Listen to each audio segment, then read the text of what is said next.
Since her release on February 9th, Celeste has been a major issue in terms of balancing. Her win rates at a high level of play is nothing impressive, but it is deceiving. It doesn't accurately represent just how strong she is. And while the February 12th patch did knock her down a bit, she is still incredibly strong.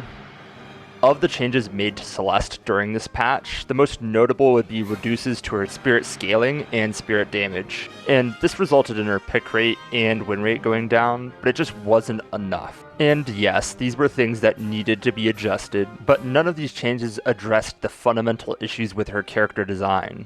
In this video, I want to go over what those issues are and some possible solutions to fix her kit. If you enjoy videos like this and want to see more, please like, subscribe, and share with a friend. It always helps the channel out. With that said, let's get into it.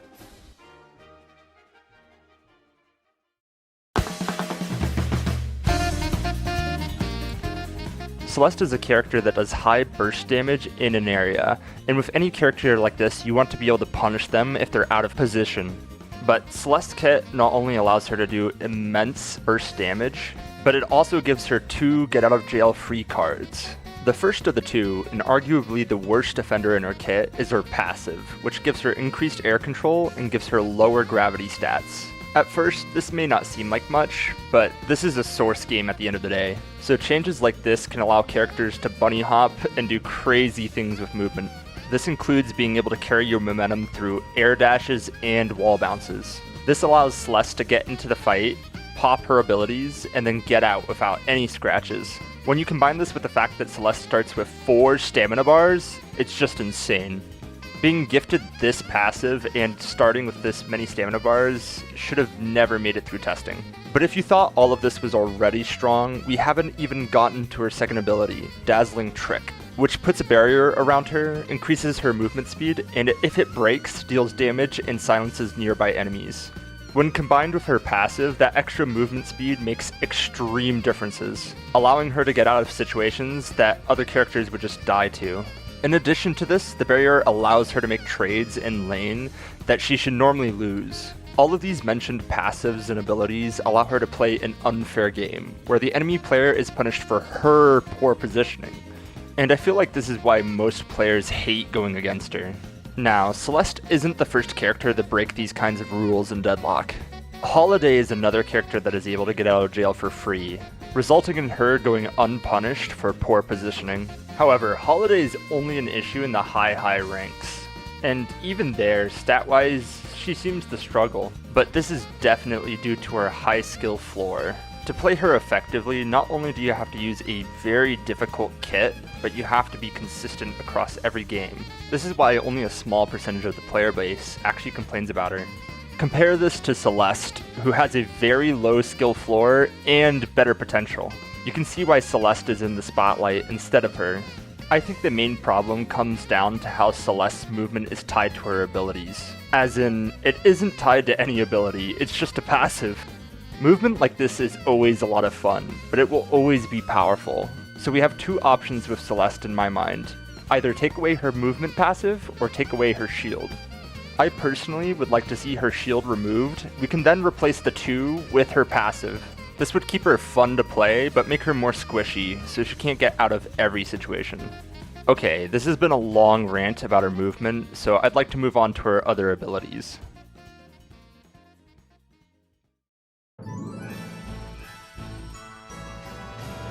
I want to keep comparing Celeste with Holiday, as I think these 2 are in competition for the same role on the team. Holiday does most of her damage through 2 abilities, both of which require a lot of skill. Her barrels can be shot or thrown, but you have to know the trajectory or the timings of them. And the other damage dealing ability in her kit requires you to consistently hit headshots. Her ultimate is a skill shot, just like Celeste's, but instead of damaging the entire team, she just CCs one character. Now, are these powerful in the right hands? Yes, absolutely. But because her skill floor is so high, and not just one, but all of her abilities require a lot of skill, she will eventually miss her dynamites, headshots, and ultimate during fights. And for missing her abilities, she is severely punished, because she won't be contributing anything to the team. Compare these abilities with Celeste's 1 and 3, which are area damage abilities. They require no skill whatsoever. And even if you miss her 3, you still have 3 charges of it, which is insane. So not only is it borderline impossible to miss their skills, but if you miss them, you can just spam them again. And unlike Holiday, you don't have to account for your movement and trajectory to fire your barrels. You just point and click. And lastly, when comparing their ultimates, you can hold Celeste's ultimate for an indefinite amount of time. Or you can choose to hit a minion first. And instead of doing CC, you're going to do damage to the entire enemy team. But of course you're going to buy Mystic Slow, so they're also going to get slowed.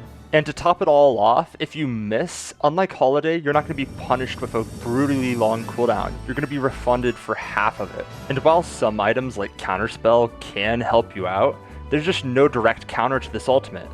I think because of this, they need to remove the cooldown refund on miss, and make it so that if you get away from the team with the ball on you so that it is too far to bounce again, the ball will immediately disappear.